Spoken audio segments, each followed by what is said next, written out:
Hello everyone, and welcome to this little tribute show to a man we all know as CGS, or China Guitar Skeptic, Mike Milton.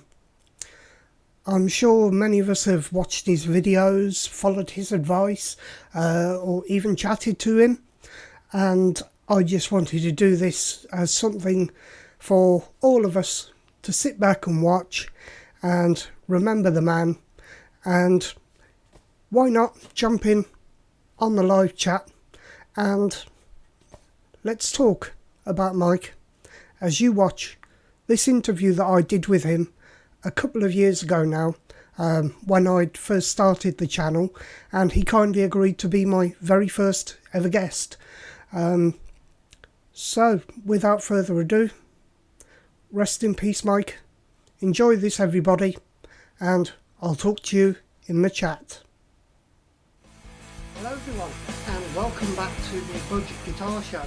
And today we are starting a brand new feature on this channel, and it is called A Beer With. Now, the idea of this is for me to take some of my favourite YouTubers who all have guitar channels, people that I've followed for quite a number of years, and have a little chat with them while enjoying a beer. This edition's guest is, of course, CGS. Now, I've been following Mike's channel for quite a long time now, 7 years, and I thought it's about high time we had a guest on this show. So I've got my beer. Let's have a chat with Mike. You've got a beer, I've got a cup of tea, but I've just finished. Fair enough. Fair enough. So yeah, this kind of thing, it's because yours was the channel that stopped me buying a fake Chinese guitar, Right.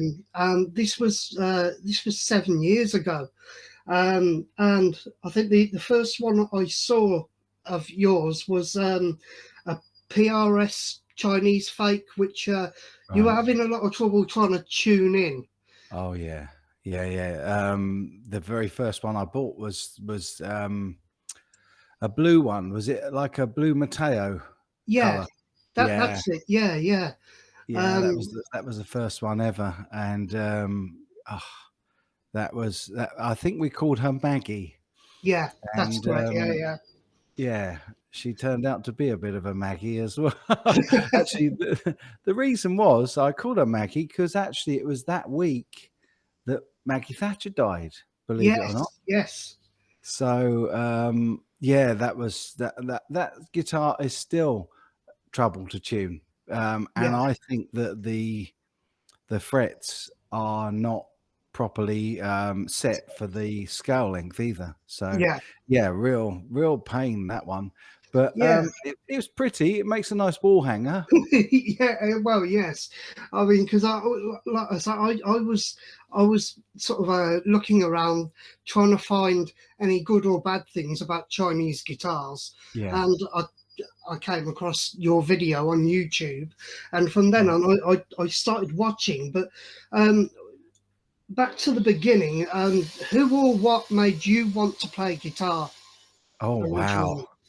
wow, that's a real easy one. I've answered a couple of times actually. I had an uncle. Well, I still have an uncle, thankfully. He's a lovely Irish man, and he's not actually my uncle. He's my godfather, and his name's Ferg. And when I was about, I would say, from as early as sort of 6, 7, 8, around that sort of age, we used to go and my parents are friends with them, so we'd go and play at their house. And he had this beautiful old Vox 335 style guitar. Nice. And it was absolutely beautiful. And it was a sunburst as well. And we used to always ask, can we play the guitar? Can we play with the guitar? And actually, really, all we really wanted to do was ping at the headstock and on the Bigsby to get those really high, high pinging noises. But later on, I started to just pick it up and noodle with it. And one time that we were there, I think I was 10 or 11, may have been a little bit later than that, because I didn't actually start playing properly until I was 14. But because I was into piano at age 10. But yeah, he then one time we went there, he said, "Take it home with you." I was like, "What?" And I can borrow it, and he said, "No, no, take it home with you. You can Oh, have it." wow. And so from there, I was noodling about with it a little bit, and then at age 14, I really picked it up and just played and played and played. And that Christmas, my parents bought me my Aria Pro 2 RS Wildcat. It was all black. It Yeah, was like a black Strat humbucker single. And yeah, I absolutely love that guitar. But it was my uncle that got me into it, and yeah, I used to play it through this old like a Revox reel to reel, because if you yeah, put it yeah. into the phono socket, you could get the reel to reel to distort. It wasn't pretty distortion, but it was distortion. I think we've all tried that at some point when we were younger. The Yeah, old hi-fi, and plugging a guitar in and turning it up to see what we could make the speakers do. But I think I yes. did that myself, yeah, and I think I got beaten pretty badly for it by my old man. It doesn't do the hi-fi much good, does it? No, he doesn't. No, no. But uh, I know you're a big Gary Moore fan. Oh yeah, And he was actually briefly in a band with my guitar hero Steve Jones, of right. course, the Greedies, Yeah. and they obviously when he was with Thin Lizzy. Um, but what do you consider to be your thing musically? Um, Oh, that's a really good question, Johnny. It's a really difficult thing to answer as well, because you see, when I was a kid, uh, I was so into the Beatles, and I still am. And in fact, I can only seem to write with that kind of style in the back of right, yeah, my head. It's always very I always try to write a catchy chorus. So I would say that my mix is really eclectic, because then I got into David Bowie as well, and then I got into Queen, and then around the same time as I got into guitar, I got into Iron Maiden. yeah, And it wasn't until later, I would say, oh, I'm going to say probably 86, maybe 87, that I found Gary Moore. My buddy Andy, who I gave away the original Greenie Moore to, yeah, lent me a tape. I was in a band with him, and he lent me this tape that just said God Live, and that was it. I was absolutely transfixed, and Gary Moore then became a huge influence from then onwards. I still played all the Iron Maiden stuff, and of course Van Halen. I don't know if you've heard this story before or not, but I was so lucky when it came to discovering bands, because my next door neighbor was a real into heavy metal. He was a farmer, believe it or not. right. And yeah, That reminds me of the Bad News album, because there's a track called Heavy Metal Farmer. yeah, right. Yeah. Love it. Well, John was definitely a heavy metal farmer. I hope he's still around. He was not too old at the time, but I remember again in 85, Hmm. 85 or 86, he heard that we were listening to Iron Maiden, and he said, "You like that sort of heavy rock? Come over, boys." It was me and my other friend Andy, who I've been friends with for since I was a kid, in first day of primary school, and we went over to his place, and he played me and Andy on the same day we discovered Van Halen Right. and AC/DC. Oh, no, that's good. So what a day that was! What Yeah, a day that was! So I was already really into Eddie, and then when I heard Gary Moore, the thing with Gary Moore for me is the fact that his playing is so soulful, yeah, so from the heart. You know, he's an amazing. Um, he configures solos and writes solos and jams on the spot. I've seen him in interviews and stuff where he just picks up the guitar and he plays some just absolutely exquisite lead work. Yeah. And yeah, that's what really got me into Gary. And I love Gary Moore. And I just did, obviously, on Sunday's live show. I'm so excited Yeah. that there's a new album coming out. How Blue Can You Get? And it's got 8 tracks on it, and 4 of them are covers of old blues standards, and 4 of them are new originals, which is just, it's like, I've heard the first one, and I'm just so excited, you know. Well, that's a tip for the viewers. That comes out. You get hold of a copy of that. Absolutely. I know I Comes out on will. the 30th of April, 30th of April. 2021. Yeah, I was surprised actually that they didn't release it just a couple of weeks earlier on his birthday, because his birthday's the 4th of April, Yeah. and he would have been 69 this year. Ooh, Yeah, that's no age, because he was taken far too early. Far too 59. early. 59. He left us on the 6th of February. Yeah. 2011. So I did a 10-year sort of tribute to him a couple of weeks back, and then to suddenly find out that this new album is coming out, it's like amazing, so cool. Really happy about that. Brilliant.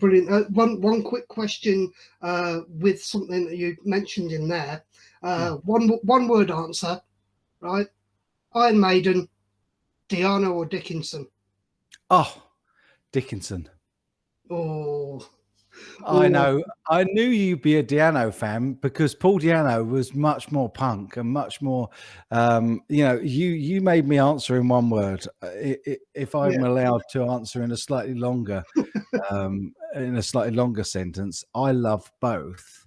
Yeah. But if I had to pick one or the other, Bruce was the singer when I first got into them. I got into them Number of the Beast, sort of Peace of Mind era, and then went back and listened to Iron Maiden and Killers, and really sort of, I enjoyed it. I really did. I mean, things like Transylvania and Phantom of the Opera and all those just amazing stuff. He was incredible, and still is an incredible singer. I'd love to interview Paul Diano at some stage, because he really is a great singer. But yeah, it has to be for me, because, you know, Number of the Beast, Peace of Mind were just the era that I got into, and I listened to them right up to Seventh Son of a Seventh Son, and then I kind of lost touch with the stuff, you know, Fear of the Dark and stuff a bit further on with that, and the what was the X one? I can't remember. Oh, Virtual 11. Virtual, yeah, that's the one. Yeah, I have to say, I think with Maiden, Maiden is Steve Harris. You know, whatever singers there, whatever guitar players are there, and goodness knows they've gone through a few. If you see their biography, and there's a great video online as well of the Maiden early years, and I'll have that on DVD. Yeah. There were about 30 different guitar players, including one Scottish guy that was in the band for a week, played brilliantly, but then couldn't actually stand to do a gig. So it's like, but Maiden is definitely Steve Harris, and you know, he is just the ultimate, really, a great bass player, and what's more, a great band leader as well, because he's always had incredible people play with them. Yeah.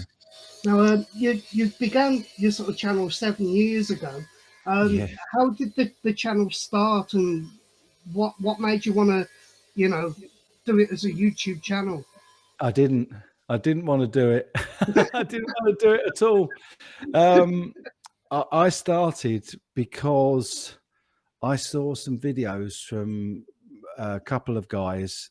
The first guy I saw was somebody called Dave's in Texas, and I've ended up being pretty good friends with him, although he disappeared for a bit recently, but thankfully he's back. I thought he might have got COVID and been ill or something, but no, he's back, and that's great.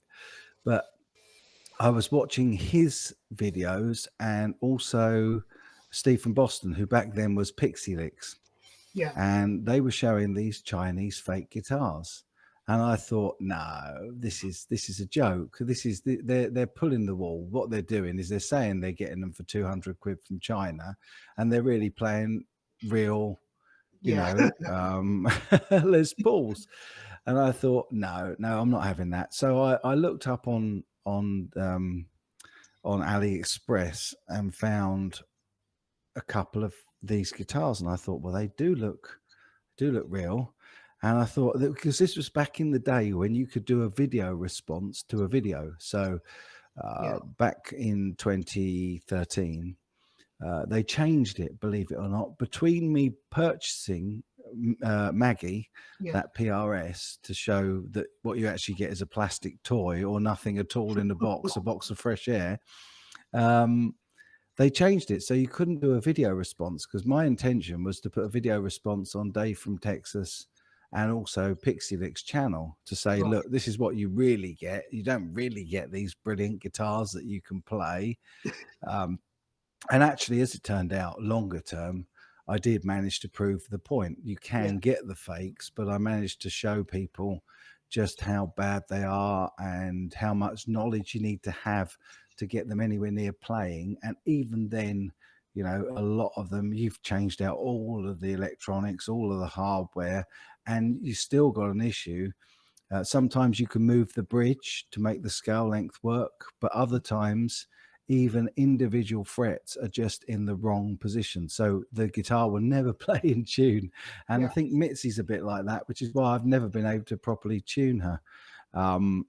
But yeah, so that was my intention, was to buy one guitar and do a video response to these guys. And because I couldn't do a video response, I had to record one of my own.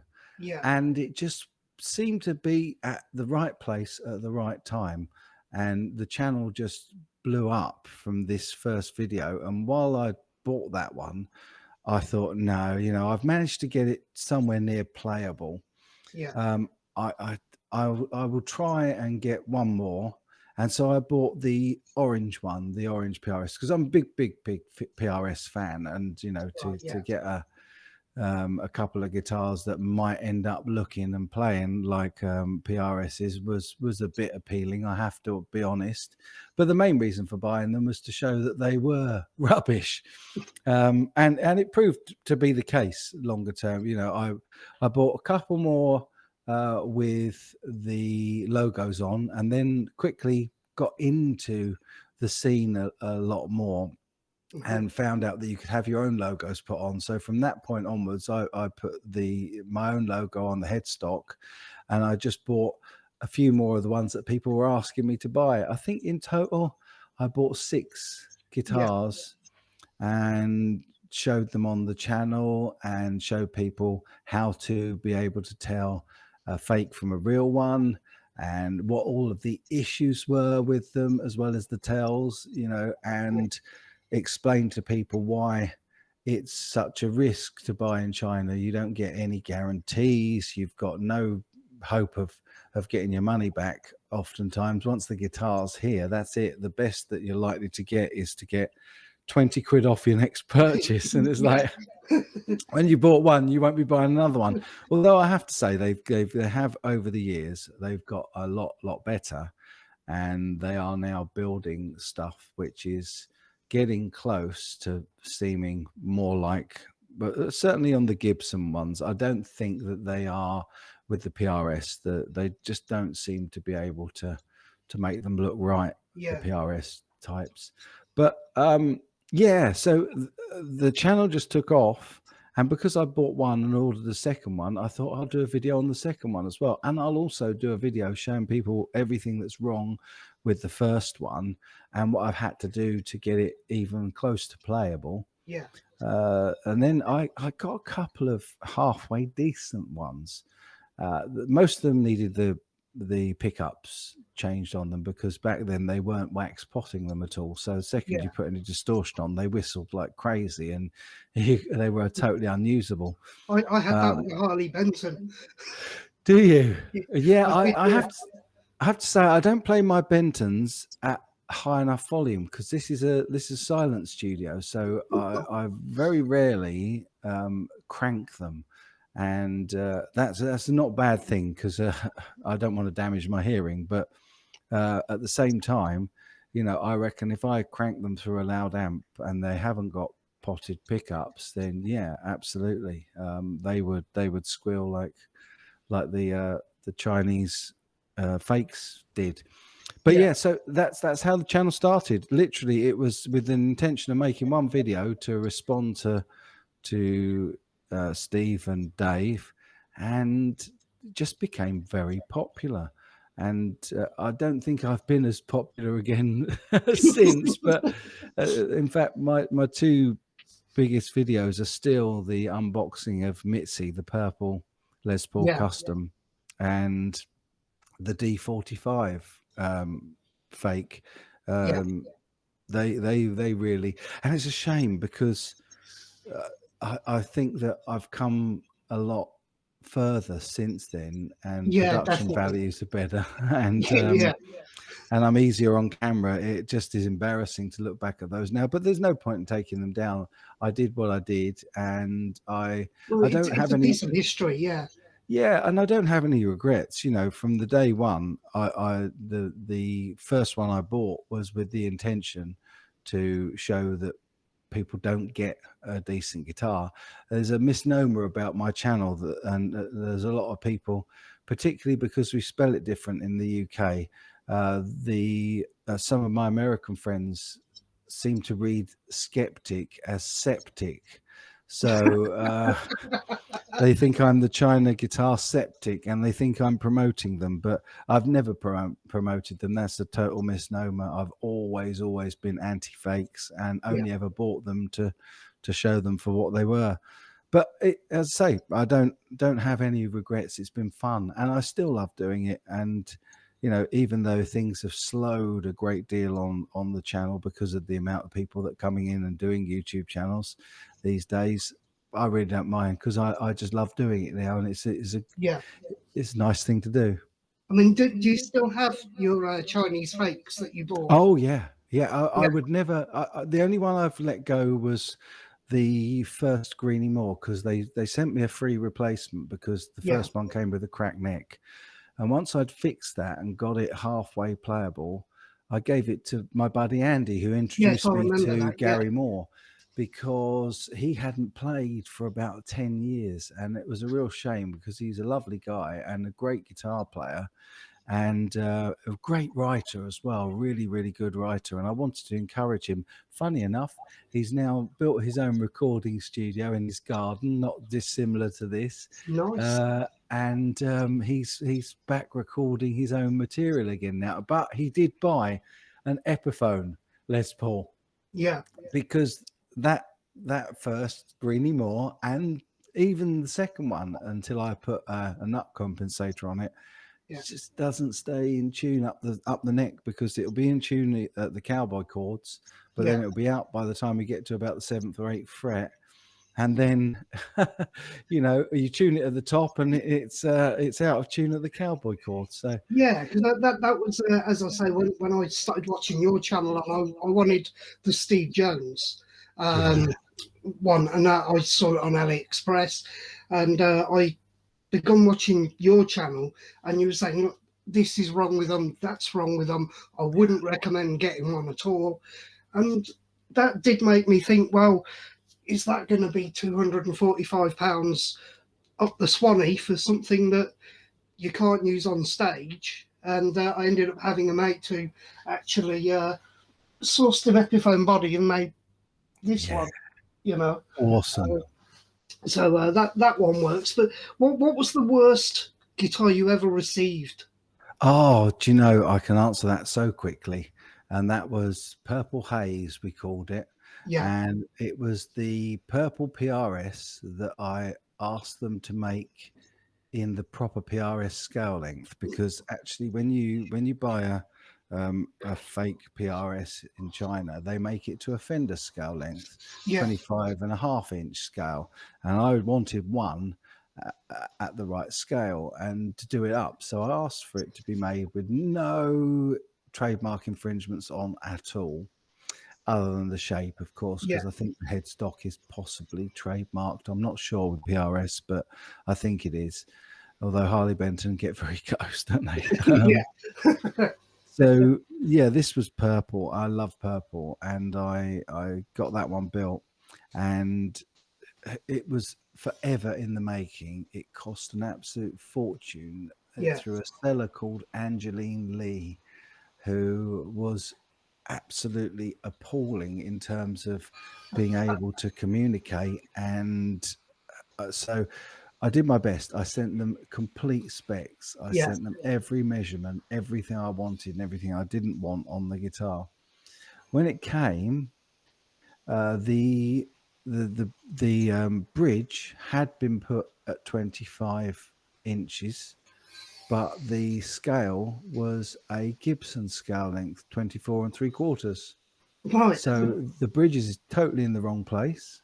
So again, it's completely out of tune. We'll never play in tune unless I actually fill it and re-drill the trem bar. But then you've got to move all the cavity Yeah. forward as well. So or backwards, I should say. Sorry. And so that was one thing. And also, although they put my logo on the front of the headstock, turn around to the back and there's Paul's signature and a Ah, 10 top serial number, and I was just absolutely gutted. And that one is definitely the worst one. I've managed to get it semi playable, and actually it'd be really good fun to get that out again and see if I can perhaps move the bridge enough to make it work, because it's only a quarter of an inch out, yeah. obviously, from the Gibson to the PRS 25 inch. So yeah, I might just get that out again and remind myself of just how terrible it was. But I could have cried because I was spending about 400 quid on that to get all of the changes that I asked Yeah. for, because I didn't at that stage, I wasn't getting any instruments from China that infringe trademarks. So I didn't want PRS or anything like that, or any of the Maidens or all those good stuff on any of I the see. bits of the I see. guitar. So, Yeah. So carry on. Yeah.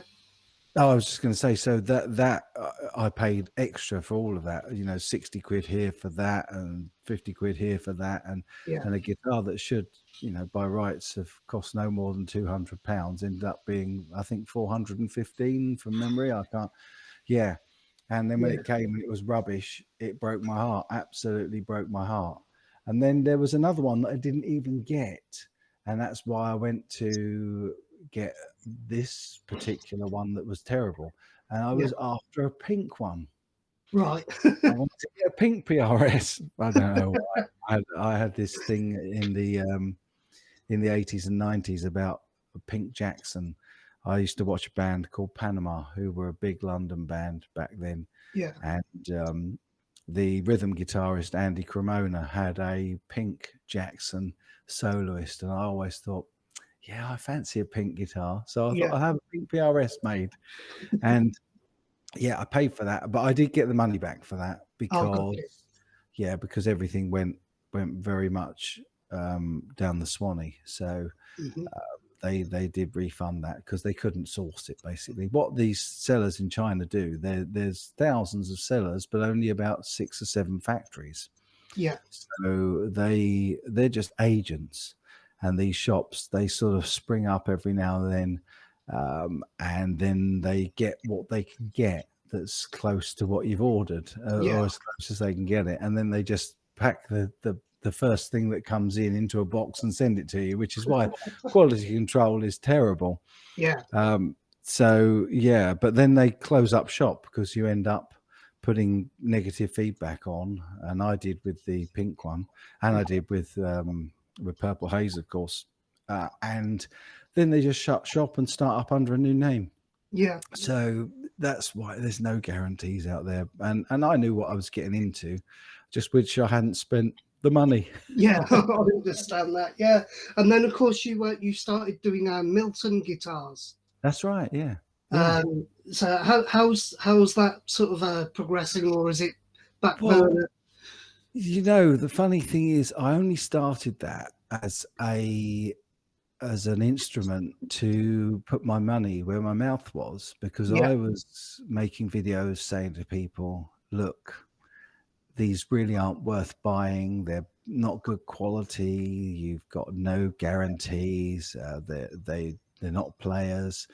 And I thought it's all well and good saying that, but people maybe that can't afford the type of guitar they're buying as a fake are doing that because they can't afford it. And at the end of the day, they would like that guitar a little bit like your Steve Jones guitar. It's a case of um, your means not quite meeting the end. yeah, And I thought I would start seeing if I could find a decent seller, because by that time I'd made a few internal contacts in the Chinese manufacturing plants, and one of them was a guy called Jason J, or he's now he was Bad Cat, but then yeah, realized there was Bad Cat amps, and I'm trying to remember what the name of the brand that he changed to, because I encouraged him.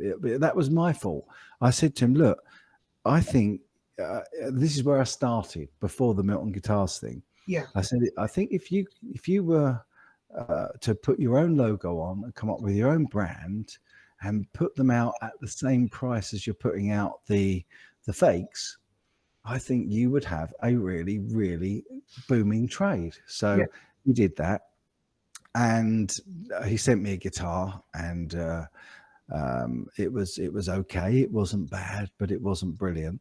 And I thought, no, I've got to start sort of shopping around. So I went to 3 different factories, direct to the factories, yeah, and I struggled because I contacted about five or six, and the first question I asked was, "Do you manufacture fakes?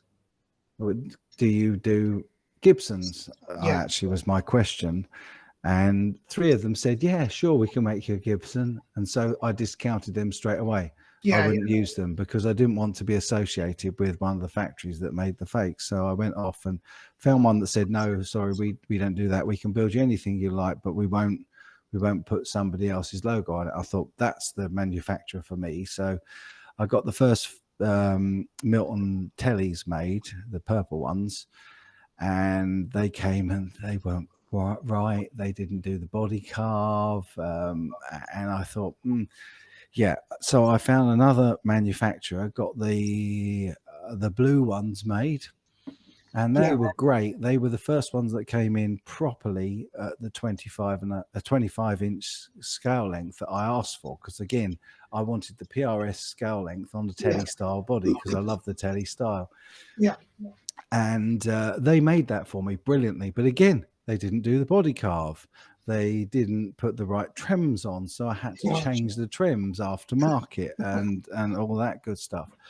So the plan was, and I ended up with a third prototype as well, which we won't go into. They got all the carve and everything right, but they went back to the Fender scaling. So it was like, oh, I can't win here. yeah, But I stopped when I found Harley Benton, yeah, because my only point of making the Milton brand initially was to offer something at that sort of price range as an alternative. When I say to people, they're really not worth buying. Obviously, I don't tell anybody what to buy or what not to buy, yeah, yeah, but if you take my advice, at least I could say, well, here's something that I found a really good factory that will make you something similar.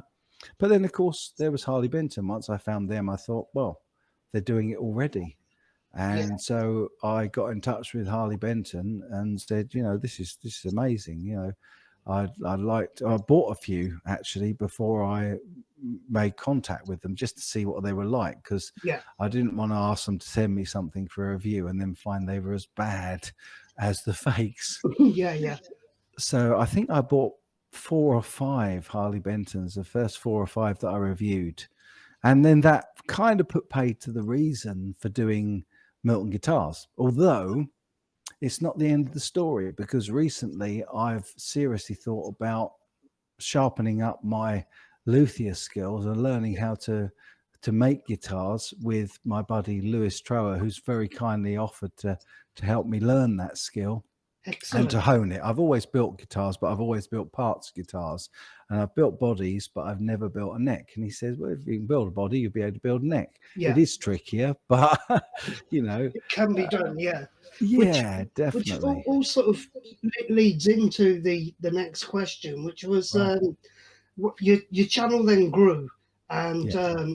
you started featuring the Harley Bentons, the Glowrys, and other guitars like that. How Yeah. did you develop your relationship with them, with those brands?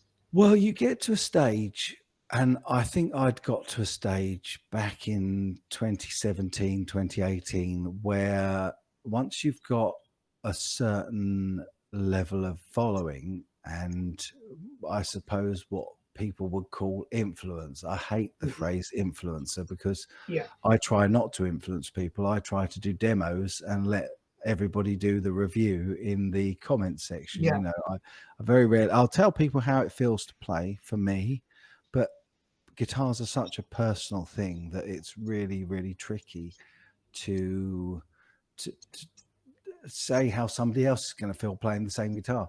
So yeah, anyway, going back to your question, sorry.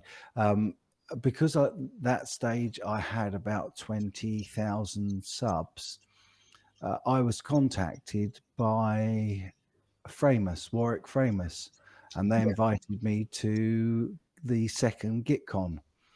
And so I was really fortunate to have this trip to Germany, to Markneukirchen in Germany, to Framus Warwick's headquarters, and met up with a load of the brands there, and obviously a lot of other YouTubers. But I think that was only because my channel was growing so fast at the time, yeah, because it was really popular with the Chinese fakes. But of course, once I'd done that, and I also found the alternative in Harley Benton, I really didn't want to do that as the main crux of my channel. So yeah, I took the decision, even as late as last year, to change the name of the channel to just CGS rather than China Guitar Skeptic. But I wanted to get away from that. I didn't want my channel just to be about Chinese guitars. yeah, I still cover the stories because I think it's important to recognize why a lot of people did subscribe to me and why they stay subscribed. And so I do cover that base, and I cover the cheap guitars, but I also want to cover, more expensive stuff, because I'll have a few viewers who want the cheap gear, but then I'll also have a few viewers who've got, deeper pockets, larger budgets, and yeah, would like to see me cover it. So, um, yeah, I think that was the reason that the companies get in touch with you. It's a little bit like I always say with the super chats on the Sunday. I don't court it, yeah, but I always appreciate it. And it's the same with companies. If companies get in touch with me and they'd like me to do a demo, and I always say demo, not a review. mhm, I don't do reviews. My subs do my reviews. Um, but I'll demo anything really that people would like me to demo, only if I think people will be interested in it and if I yeah, think it's good. I've refused probably. I can't count how many I've refused, but there people have sent me stuff that I've sent straight back and said, no, I'm sorry, that doesn't fit with my yeah, channel. Either because the quality hasn't been there and I don't want to show it, and because I don't want to be negative about stuff. I'd yeah, rather review stuff that I can tell people, actually, this is pretty good value, or this is a great guitar, this is an awesome guitar, because it's much more positive than reviewing everything I get sent and slating half of it. I don't like that. I'm too much of a positive sort of person. I don't like doing that kind of yeah. thing. Do you know what I mean? Yeah, yeah, yeah. And away from the channel, Yeah. what kind of thing do you do? Because I know you're involved in different musical projects. Yeah. Yeah. I my career up until 2.5 years ago actually was in construction. Oh, right. Um, and I was environmental and dealt with environment, health, and safety, and all that nonsense. I got out of that because things were growing exponentially in other areas. Because for years and years and years, I've also been into theatre. Yeah. So I direct, I teach drama to youngsters, and I have a production company that put out theatre projects and that kind of thing. But also, I got heavily into being a sound and lighting engineer and technician. So I bought a stock of lighting and sound equipment that suited actually because of the studio as well. And I did a lot of that, and a lot of my income up to the point where I gave up the day job was coming from the arts, and Yeah. basically being out and doing touring productions for other people and being the lead tech on that kind of thing. But obviously, that has all collapsed around my ears. Yeah. And so it's been a bit tricky recently, but funny enough, it's strange how things happen, because doing YouTube for 7 years, I've learned a lot of new skills in terms of video editing and production, Yeah. studio production as well. So I've just branched out, and I've had a couple of contracts creating training content. And so it's ebbs and flows. Yeah. And I think what it's taught me is actually we're here for a good time and not a long time. Yeah. And I'd much rather do lots of different jobs with lots of different income streams, including YouTube. I do make a very, very small income Yeah. Yeah. from the videos still.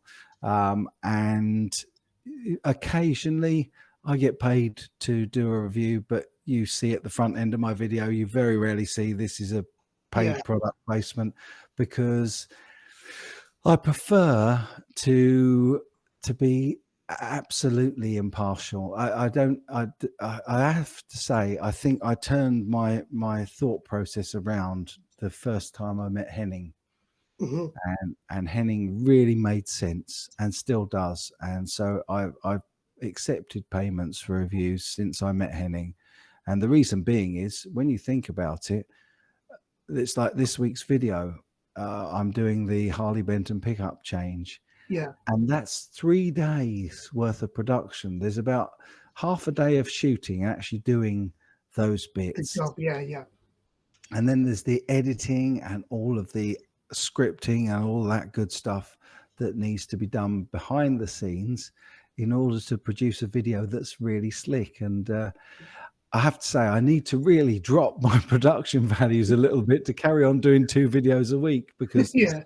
if more work came in, I would really struggle, because it's so quiet at the moment. I can really concentrate on the production values. But yeah, it's tricky. It's tricky. But I'm happy. And at the end of the piece, I don't mind what I do for work. And in fact, the more varied and different types of work I can do, the better. Yeah. So if anybody out there is looking for a production engineer, to either in the studio to create studio videos and that Well, kind of there'll thing. be links in the description.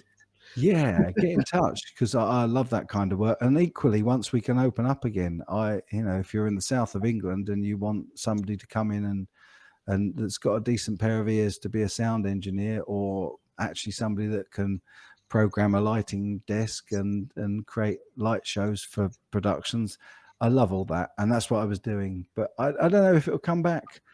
I still teach at a theatre school online every Yeah. Saturday morning as well. So I teach youngsters drama, and I love that as well. That's So, probably my biggest passion, believe it or not, even more than guitar, oh which wow. might surprise you. I'd love to get back into a band as well, and see if I can get out and get back in the pub circuit and earn a few quid that way as well. Well, your daughter's singing now, very well, I might add.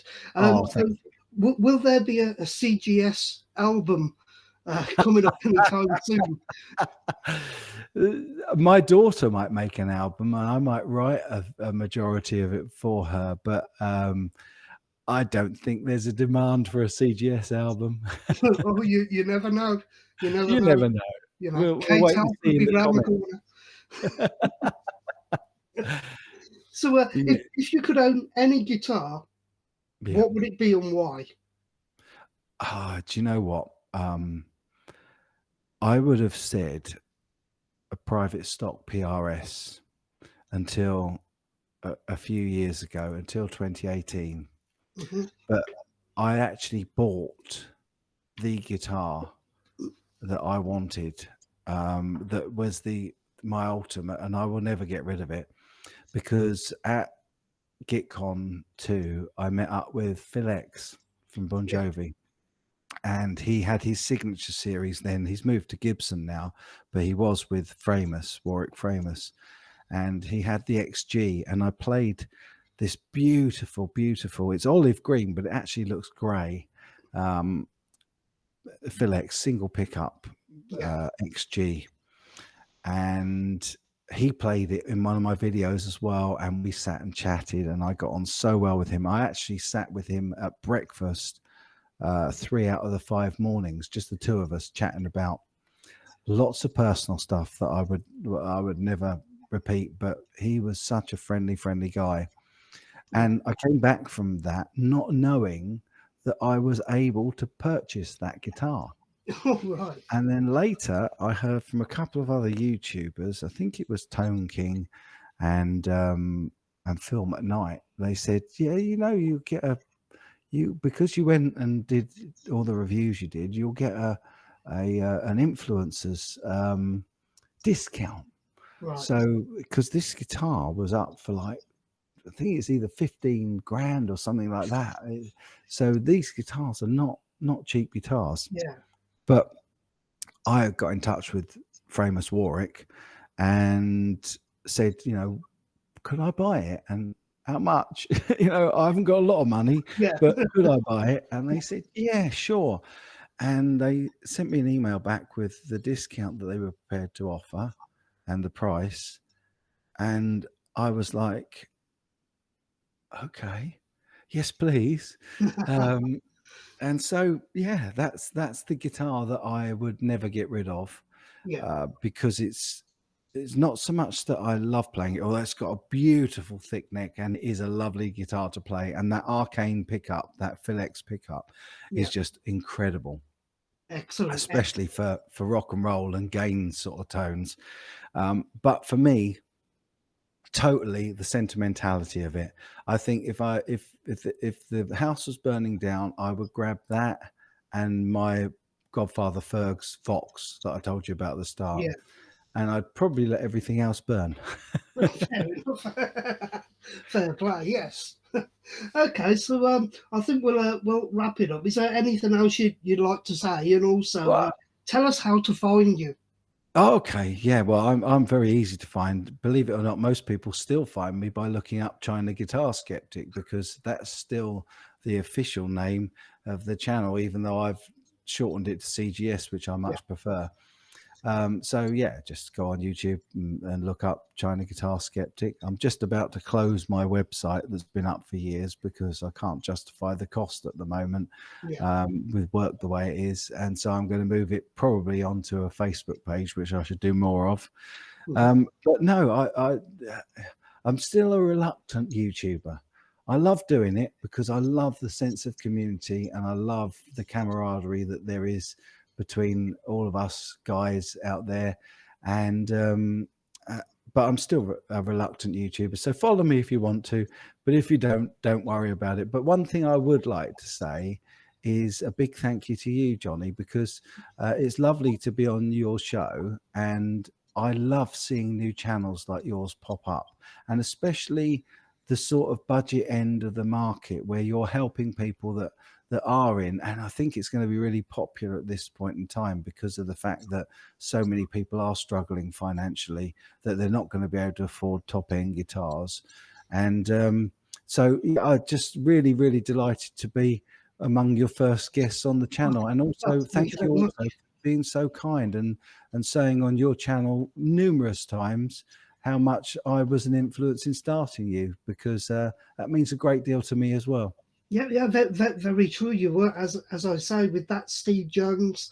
You know, I could have ended up spending a hell of a lot of money to me on something which should have ended up in the dustbin.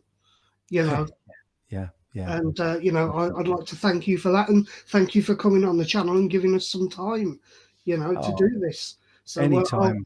I'll raise my beer to you, as this is a beer with. So I'll I'll raise raise my my beer. cold cup of tea to you. Nice one. Brilliant It's a stuff. joy, mate. A pleasure, mate. Okay, thanks Absolutely. very much. You Cheers. too.